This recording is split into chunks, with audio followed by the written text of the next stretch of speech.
Meie ühiskond on üha enam lõhestunud. Ühel pool on koroonavaktsiini pooldajad, teisel vastased. Ühel pool on inimesed, kelle meelest sisseränne rikastab meie riiki, teisel need, kes peavad seda ohuks. Üha suurenevat vastandumist inimeste vahel nimetatakse poliitiliseks polariseerumiseks. See ei puuduta ainult poliitikuid, vaid meid kõiki. Me valime nendes küsimustes selge poole ja suhtume negatiivselt nendesse inimestesse, kes arvavad teisiti. Polariseerunud ühiskonda iseloomustab vaenulik õhustik, kus tõmmatakse tugev joon meie ja nende vahele.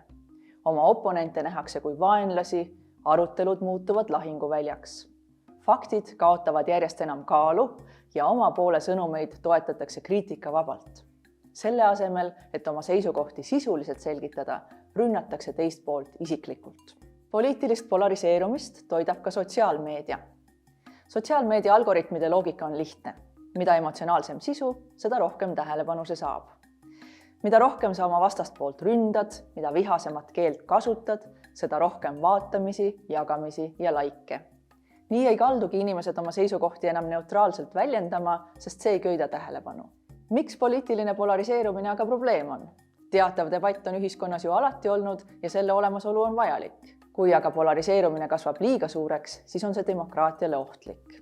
See toob endaga kaasa diskrimineerimist ja vihakõnet ja vähendab meie võimet teha teistega koostööd. Demokraatia on aga üles ehitatud just nimelt sellele, tasakaalule erinevate huvide vahel ja oskusele leida nende vahel kompromisse. Polariseerumine mõjutab ka meie igapäevaelu. Seda, kuidas me oma pereliikmetega läbi saame või kellega sõbrad oleme. Ameerikas näiteks on järjest vähem demokraate, kes oleksid nõus abielluma vabariiklasega ja vastupidi. Kas sina näiteks läheksid teidile inimesega, kelle vaated kliimasoojenemise osas on sinu omadele täielikult vastupidised? Polariseerumine muudab meie mõttemaailma mustvalgeks. Me ei usalda enam teistsuguste seisukohtadega inimesi. Mida siis teha, et polariseerumist ohjes hoida? Tasub säilitada kriitikameel.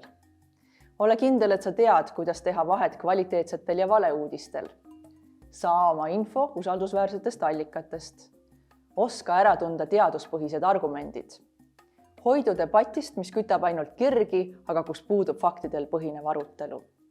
Hinda häid argumente.